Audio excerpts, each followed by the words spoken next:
Hi, and welcome back to the Me First Mindset podcast, where we're asking what would happen if you started to put yourself first. We're hearing from Amanda on what happened in her life when she was in a position where she knew she needed to make a change for herself, what that meant for her, and how it has led to her being a facilitator and helping other people find out what they need to do in their lives to live and become the best versions of themselves. She talks through what happened in her life, and how it is now, and all the reasons why she wouldn't change it for the world. So stay tuned, it's coming next. Blessings, everyone. My name is Amanda Alchemy. I'm a women's empowerment coach. I work with the elements and plant medicines to support people on their journeys of transformation and integration. And it's an honor to be with you. What does it mean for you to put yourself first? Yeah, I think putting yourself first comes to really listening to what the needs are of your body, of your mind, and of your spirit. And just always checking in with the felt sense of what's going on within the energetics of how your body is responding to the actions that you're taking. And just really listening to that. And being comfortable with the uncomfortable. If you have to face some type of confrontation in order to speak your highest truth, knowing that when you speak that, and when you move into that discomfort, that everything else around conspires to align with what's really real for you. And the end goal or the end product of that is a regulated nervous system and a sense of safety within your well-being. Yeah, regulated nervous system. So if we're thinking about what's the gold prize of putting yourself first or choosing yourself first, I think that we could agree that the regulated nervous system is what we're trying to work towards for that. It's the whole goal of the journey. Mm. Absolutely. I'm a big believer in, living our highest expression and knowing what's true for ourselves and having to know that in order to achieve that, we have to listen to what our needs are in order to have those needs met in the outside world. So. And for those of us who have been doing it, have been kind of struggling with this or warring with the feeling of trying to get back to authenticity and living truly in life, we have, tools come up and we get exposed to things and we become different in the journey. But for the majority of people, some of this sounds impossible. This is like, how do I know myself? And like, what does it even mean to have a regulated nervous system? Do you remember yourself before choosing to be on this journey? Mm. Yeah, I definitely feel sometimes it's good for me to check in and remember Mm-hmm. where I began on this journey, and some of the things that I've overcome in the process. But it's been a little over a decade of deep internal work for me. And every time that I hear that there's a deeper need within myself that needs to be met, I prepare my system to die to the version of myself that I knew so that the next expression with this higher authenticity can come through. Yeah. So, mm. It does feel a little bit like a death, doesn't it? Definitely. Yeah, shedding layers of the person that we've been molded to be. And so much in this culture and in society, it's a lot about this is what it should look like. This is Yeah. what the feminine should look like, or the masculine should look like. And so it makes sense that overcoming what we've been told or overcoming the normal idea, it's going to take some soul searching. It's going to take some discomfort. Hmm. And like you said, it happened over a decade for you. It didn't just happen overnight. It happened, it's been a decade, and that's still transforming. I'm still Hmm. meeting myself in deeper ways, becoming more raw and organic and authentic about, okay, this is actually a little bit more clear and a little bit more clear. And just being willing to show up in that space to meet myself again. It's a evolution. Hmm. Yeah. Tell me a little bit more about your story, your evolution. What was life like before that decade of work? And, what was happening for you in those moments where you were learning how to choose yourself or being confronted with the choice, maybe even for the first time, to radically self-resource? Mm. Oh my goodness. Yeah, I think mm, yeah, that version of myself that it was feels so ancient. And I've Yeah. recently been speaking of some of those things that I've overcome. And the truth for me is that I was in a somewhat corporate environment and I was making really good money. Mm. But my physical body was failing. My ankles were inflamed. I was having literal trouble getting out of bed in the morning Mm. in my early 20s. I had been dealing with eating disorders Mm. up until that time. Drinking alcohol, anything to kind of counterbalance the reality of the stress that was compounding in my body. Um, and so for me, it was a matter of I am not well, and Hmm. there is no amount of money that is going to replace my health. And so I left everything. Yeah, I left the job. I just took some time. I spent a lot of time out on the land, just listening and getting quiet and getting really still. Mm. And yeah, recognizing that the reality that I've known, it was I had to completely let all of that go to be reborn. Hmm. And sometimes we say like the universe will take absolutely everything from you before you can create what is waiting to be birthed from that space of Mm. nothingness, of the void. So hmm. And was that a hard decision for you? I mean, we don't know what it's going to be like until we're in it or on the other side. And so when people are listening and thinking about making this choice for themselves for the first time, there's all these things like, but I need to work and like this is my career and I don't want to lose, this whole laundry list of things that we have to part with that the universe takes from us. Like what was that like for you when you were doing that? Was it, did you know that was exactly what you needed? Were you feeling very convicted in that, or was there some struggle? Hmm. Yeah, thanks for asking that question because for me, and something I tell a lot of the clients that I work with when they're at the point of I don't know what to do, but what I'm doing is not working. Mm-hmm.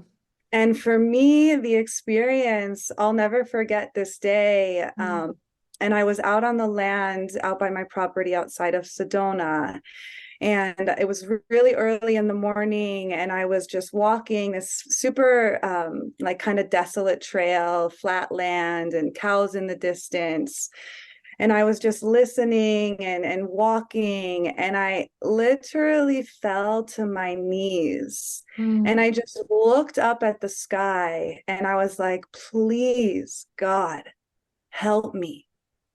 I need help. I can't do this anymore.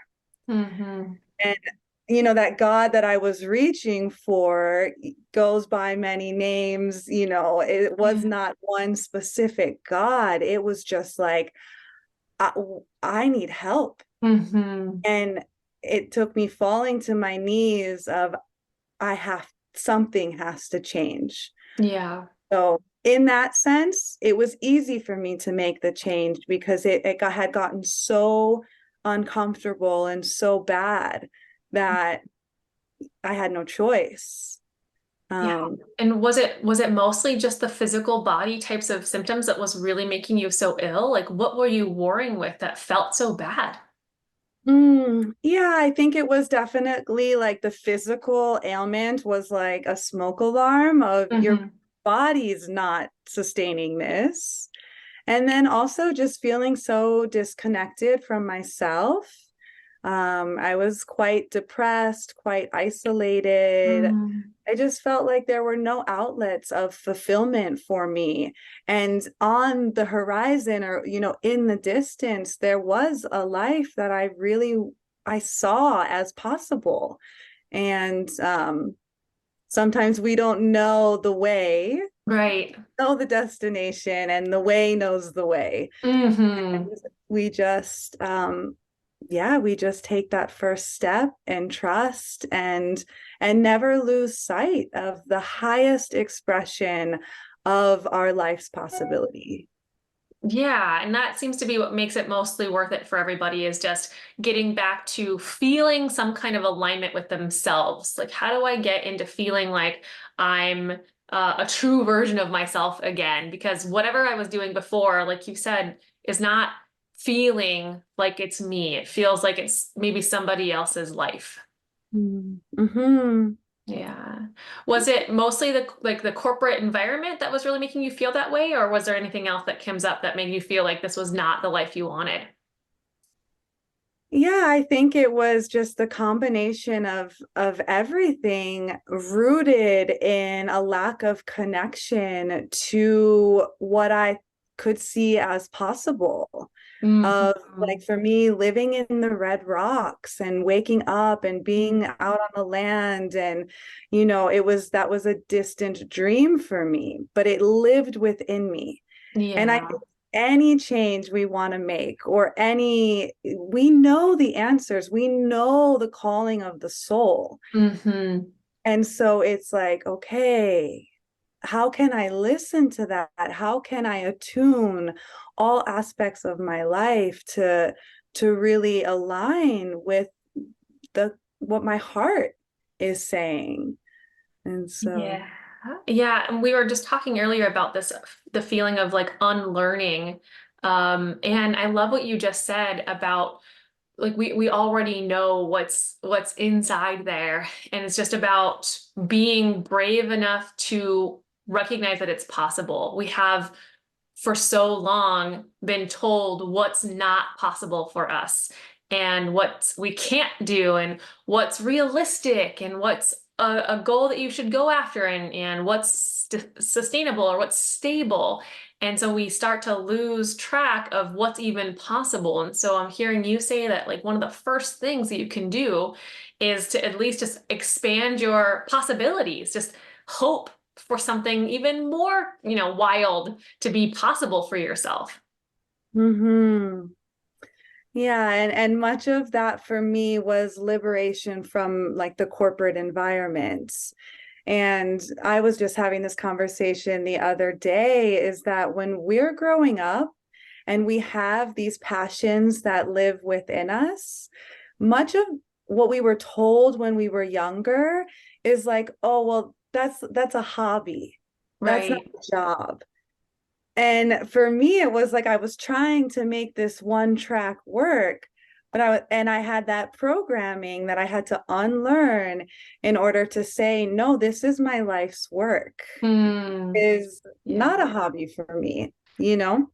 Even if it doesn't look like a job, even if it doesn't have a, steady paycheck, even if you're not have a 401k, like it can still be your mission, your passion, your life's work. Right. Yeah. So I think that was leading also to a lot of the discomfort and the lack of being well for me. Mm. Yeah, just you start to feel unwell when you stop believing in yourself.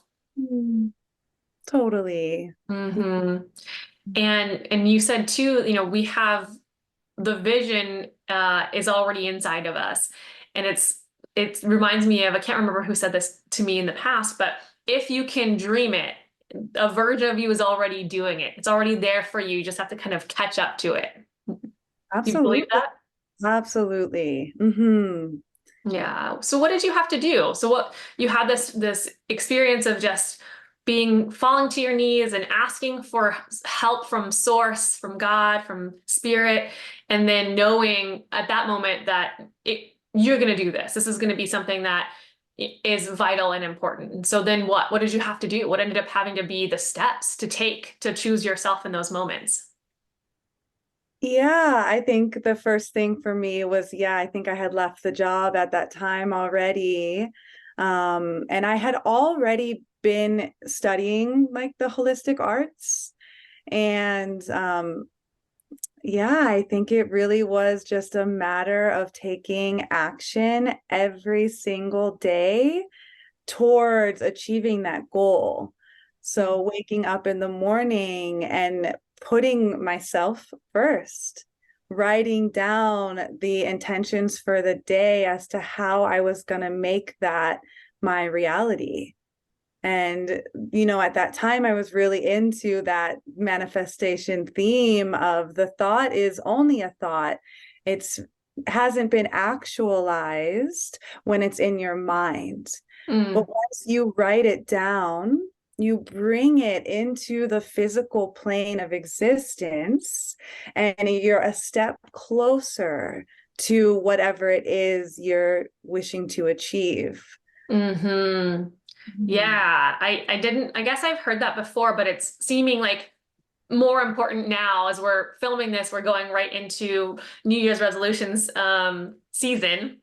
Mhm. And people, you will say, oh, I'm working on this, I'm working on that. But really, when you write it down, it's a proclamation to yourself. And there's some kind of magic that happens when you create a word on in the physical realm, like you were saying, to actually birth it into existence so you can begin to take more action on it. Absolutely. Yeah. I mean, still to this day, it's one of the first things I do in the morning. I'm really into the dream work, so I'll write down my dreams, and then I'll also write down, what I am grateful for, even when that feels difficult. Hmm. And yeah, where am I headed? What is the vision? What is the highest timeline, the highest outcome Hmm. for, yeah, my life's expression?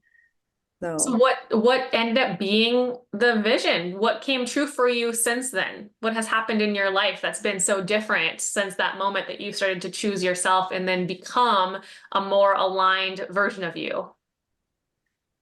yeah, I'm still blown away day after day that it has been a decade of working for myself, primarily as a healing arts practitioner.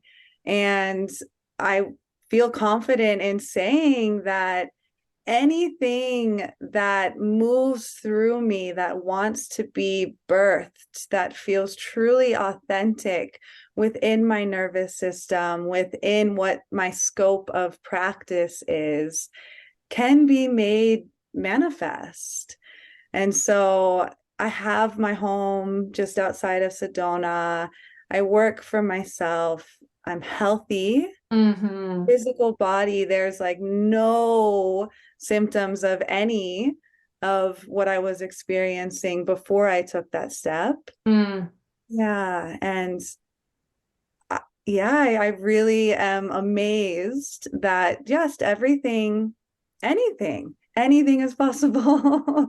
you And know. I've seen you on socials going to a couple of events, and one of the things that stands out to me is that you're facilitating breath work and you're facilitating different types of healing experiences for big groups of people in beautiful locations. And so part of that, being able to go and be a part of those, travel, meet new people, like none of that would have been possible until you made that shift in your life in those moments beforehand.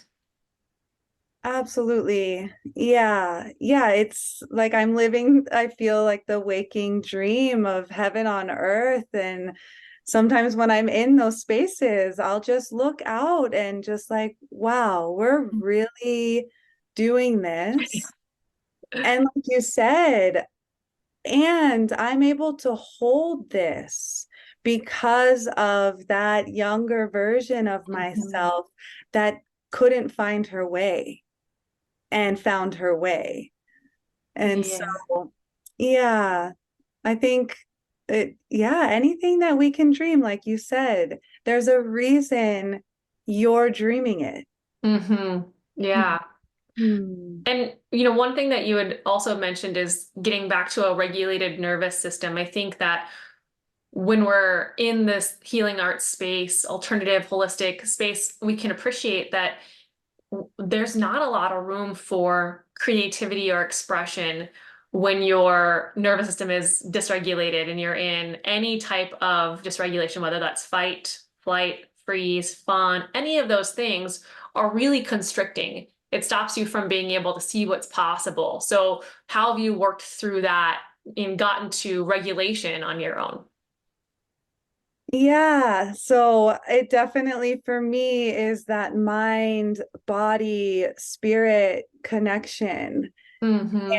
Yeah, when we're contracted by a dysregulated nervous system, the mind is contracted, the physical body, the space that's available in the physical body is contracted, Mm-hmm.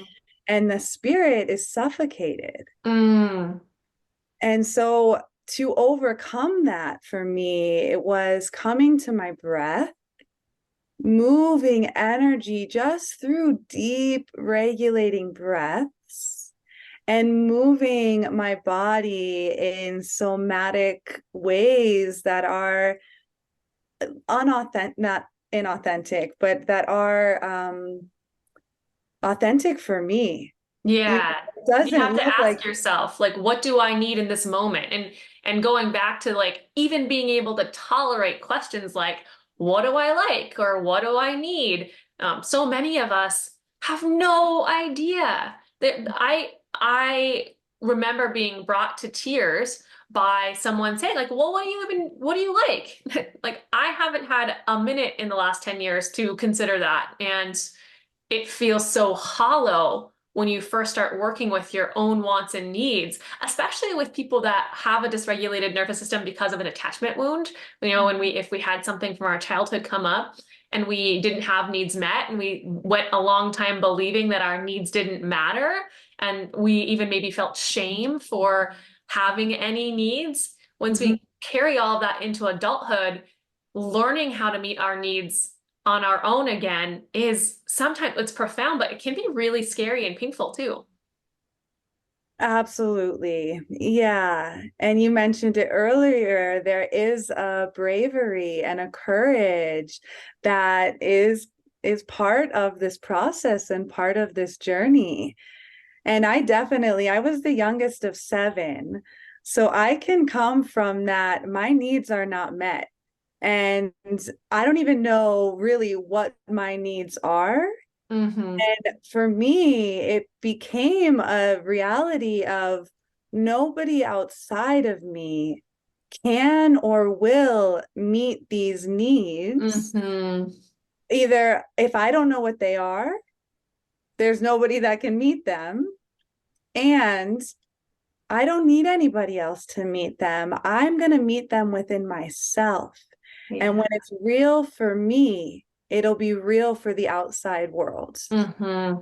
And it's such a difficult concept when you're first healing to know that it's necessary. You have to meet your own needs. Like you said, nobody else knows you well enough to be able to understand what you need in real time besides you. And that is your ultimate responsibility.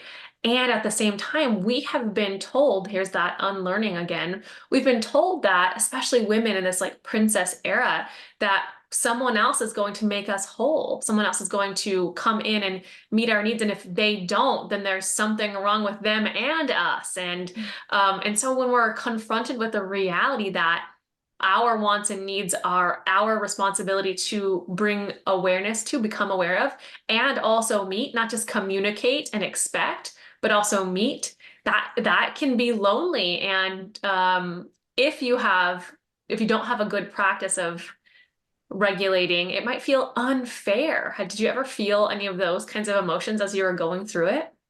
Yeah. Totally. Yeah. And I think it's really healthy to feel that. And like, boo-hoo, this Yeah. little version of myself, this isn't fair. And then Hmm. remembering, and I get to make this as like juicy and delectable and pleasurable and, as exciting as I want. So Hmm. there's the shedding of that, this isn't fair and this is lonely, Hmm. to then being, this is the most delicious, thing that I can experience, is to give this to myself, fill my cup so that I can fill the cup of others. And then attract clients, partners, friends that also fill their own cups so that we're all full together. That I don't always just attract everybody that's empty and I'm, filling them as a result and then having back to square one with myself. So that part of the manifestation is so important too. You and I both work with clients, and I feel it in my own story when they have this moment of, oh, this isn't fair. Like I'm doing all this work and nobody else around me has to do this work. And, the reminder is like, well, you don't have to do it either. You can remember how you were before you chose to step into your own power. You can have that back at any moment. No one is making you evolve. No one is making you come and choose this. You do not have to do the work on yourself. You can always opt out. And you remember how it felt when you did. Like this is the not you don't have to, but you get to. And when you get in that, oh, I get to do this, I get to fill my cup first, and it's so important. And I like me for the first time again. I like who I am.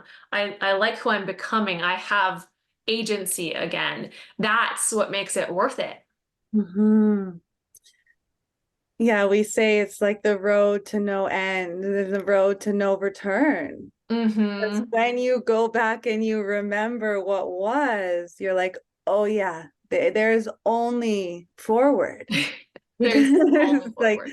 yeah, the liberation and those, once we get like the breadcrumbs, and then we have these just beautiful experience that surpass anything we had ever experienced in the past. And it's like, yeah, there's no turning back. And it gets better every Mm-hmm. step of the way. And we have the moments of dealing with those really real things that have lived inside of us for so long. We Mm-hmm. get to observe those Mm-hmm. and continue on the road to no return. Yeah, and you get to meet the higher and higher versions of yourself that can see in your mind's eye. Like, I know I am that person. I just need to continue to be that person more often. So I start stepping into what we would consider the timeline of that person so I can meet up with who I know I already am in the inside. And a lot of that does take saying no to things that you thought you wanted or needed in the past, and then just getting really clear on where you're going in the future and making it make sense for you, even if it doesn't make sense for everybody else. Hmm. Yeah, and I feel that that clarity is one of the greatest gifts that we can receive in this life, is to feel clear in all parts of our being about what we're here for and what the soul wants us to experience, Hmm. how we can serve, the relationships we get to have. It's it's such a gift. Have you noticed your relationships shift in this like 10-year span of how you were relating before and what you were getting and giving versus like what's going on now? Totally. Yeah. Yeah. I mean, I have done a lot of work specifically in that realm, and I've certainly attracted relationships that were there to illuminate Hmm. myself, that were still wounded, that were not whole and complete. And you mentioned a bit earlier about, that princess archetype of, Mhm. the king coming to save and provide. And, all of that conditioning leads to a lot of the things we see in relationship dynamics, Mhm. in that codependence, in the fill this part of me because I can't, or what have you. And so to be able to come to relating in partnership and in friendship of really knowing myself, Mhm. I feel that I'm so blessed with all my relations, that we're a community of people that are willing to have those hard conversations, that are Mhm. doing this deep work, and that are meeting and really being responsible in those encounters with, this is a part of me that needs to be looked at. It has nothing to do with you. Mhm. Yeah, So, taking that radical responsibility. You can't even have the awareness of what is yours to heal if you don't have that personal relationship with yourself first. mhm. Yeah, yeah. You Mm, and the way that you and I met is you're teaching women how, in some ways, how to do that, how to meet themselves, the wild feminine, how to meet the kind of buttoned up, the more liberated version of themselves that knows what the wants and needs are, that is not afraid to take a deeper dive into self and be the person that you want to be in the context of rewilding in the feminine. So you're teaching women kind of how to do that. right. Yeah, that's definitely a big part of the work that I do. And yeah, my greatest passion is to liberate men and women, but yeah, specifically women, and all of the things that we've been programmed to think that we need outside of ourselves, Mhm. and to claim that radical dark feminine that is like that fiercely independent, I don't need anything outside of myself, to reclaim that wild nature, remembering that Mhm. we also get to be in partnership. Right. We get to call our partners to forth to meet us in that unfiltered, untamed version of our highest expression.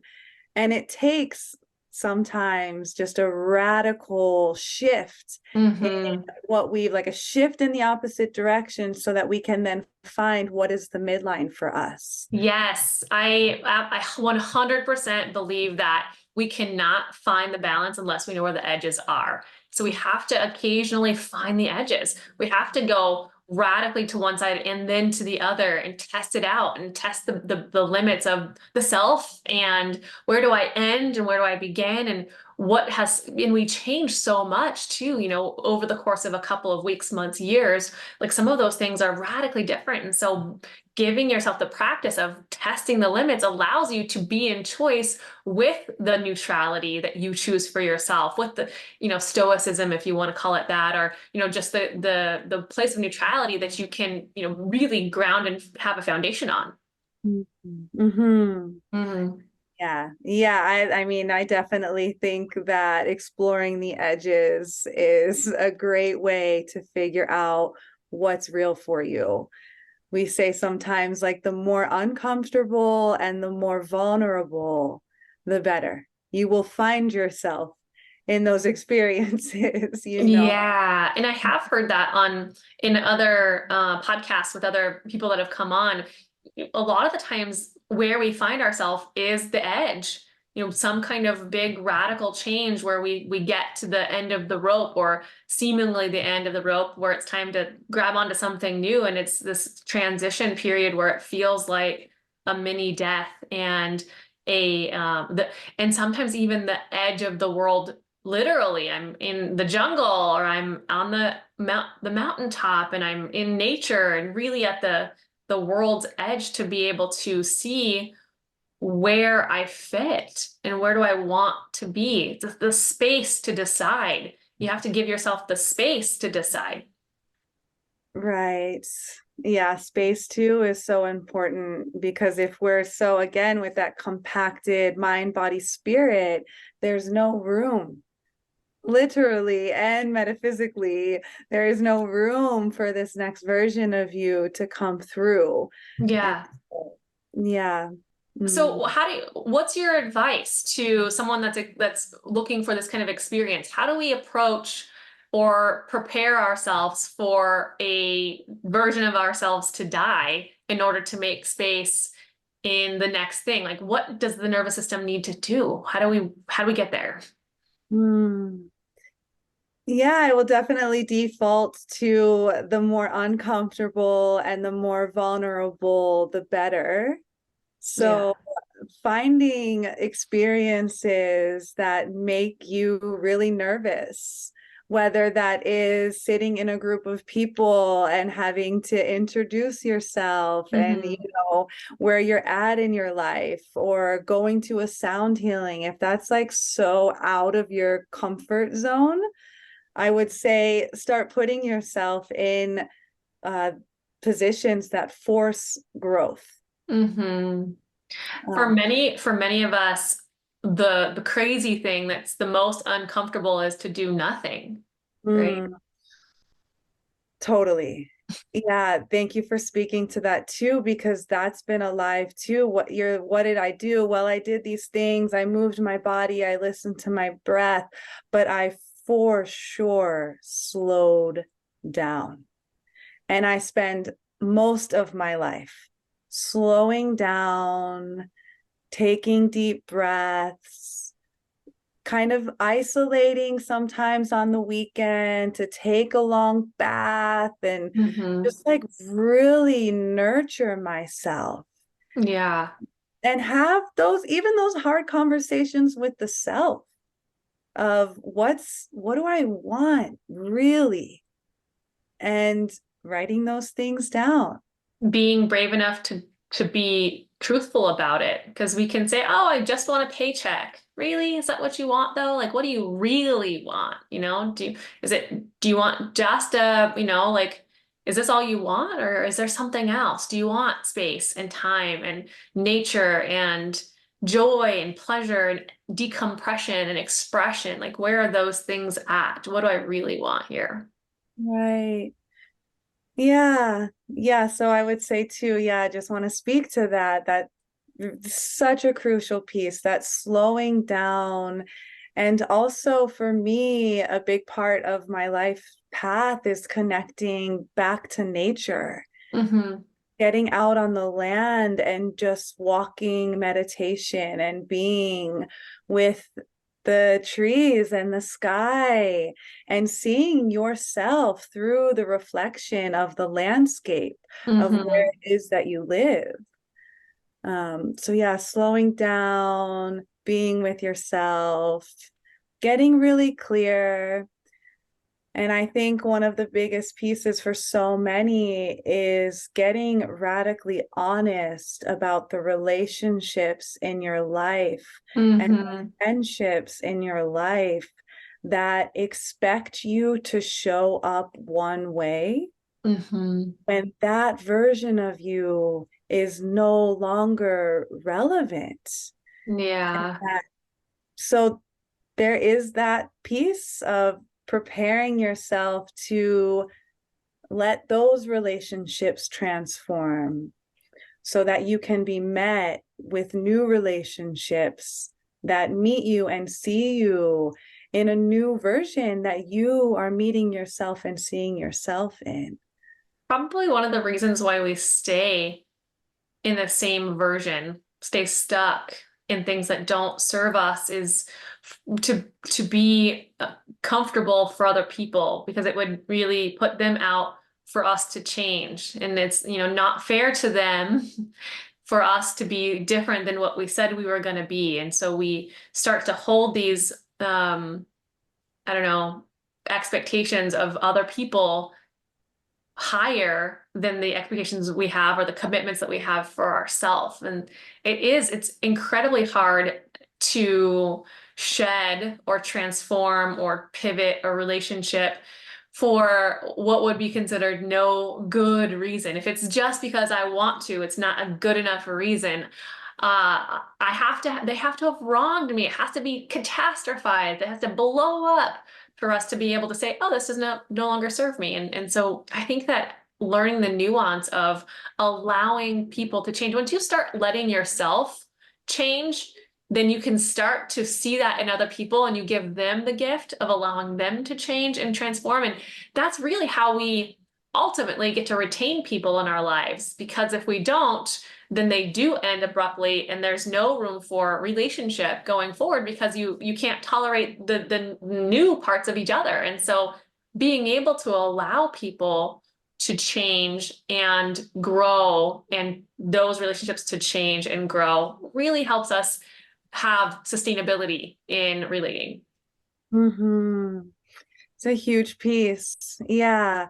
And that's why also, like, as you change, it's everything outside of you will also reflect that inner world. Mm-hmm. And so trusting and remembering that it's all in the hands of the Most High, and that we still get to have some of these relationships, and some of them will filter, some of them will transform. But Did it, you have any particularly painful transformations of relationships while you were kind of through this process? I think that this piece is kind of the biggest piece for me. I mean, I completely transformed most of my relationships of, yeah, the friendships that I had. Most of them I no longer have, but I have this community of people that are so intimate and on Mm-hmm. such a deep level. And, while I may not be in physical contact with these people, we are still connected through those social realms. And every once in a while, more and more, I'll see, I'm doing my thing. And we'll start to see how this work is bleeding out into all areas, all Yeah. communities. And so, yeah, none of them ended poorly. They just transformed, and I went deeply into myself. And though I'm always open to seeing how, that we could meet again in a new light. But Yeah. that was a big piece for me, was like that loneliness along the path. I usually will tell people that it's a part of it. Mm-hmm. Yeah. And you get to the point where you pare down, and then the important part is to not fill the space, to reserve the space for more aligned partnerships going forward, right? Like there's got to be a little more discernment as you learn skills, as you learn more about yourself, as you learn about your wants and needs, and you decide that what you're attracting, what you're allowing in, it changes. And so, being in alignment with that will change your whole social circle also. Mm-hmm. Yeah. Yeah.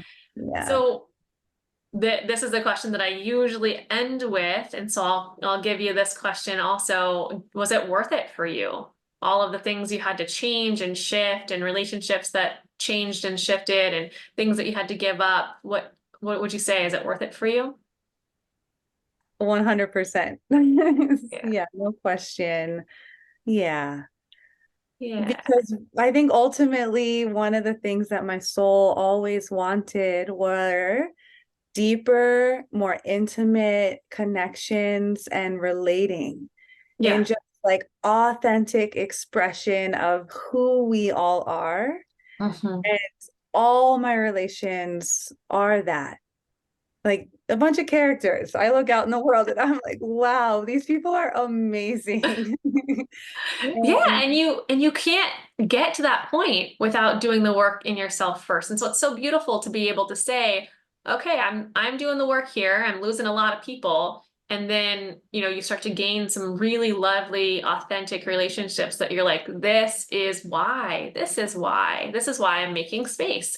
This is why I'm meeting myself deeper. This is why I'm holding myself to a higher standard and why I'm growing. And, now I'm capable of seeing the benefits in relationship and seeing my part of it and having like a whole different dynamic. It's like the most beautiful thing in the world to see people fully expressed in who and what they are, no matter how radical that is. It just brings so much joy to my heart. And also to recognize, like you said, that I, if I hadn't have done this work on myself, I wouldn't, I wouldn't be here. Right. You know? Where would you be? Probably still in a corporate job somewhere. Oh my gosh, yeah. I can't even think about it. Like, Yeah, there is no going back, only going forward. hmm, Yeah.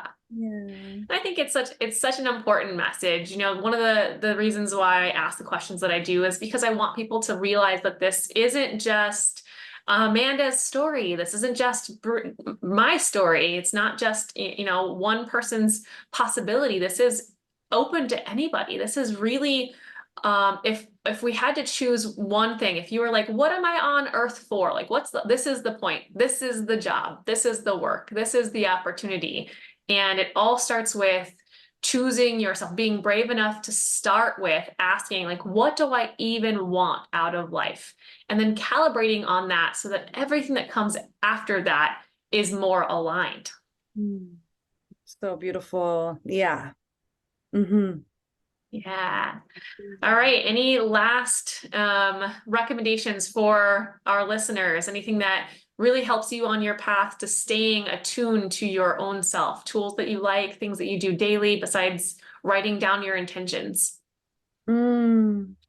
Yeah, I would just say, just stay with it Yeah.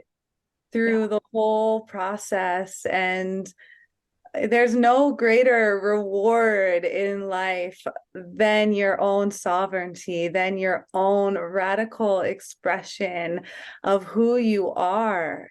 And it really does begin with, what are my needs? What does this soul want to experience?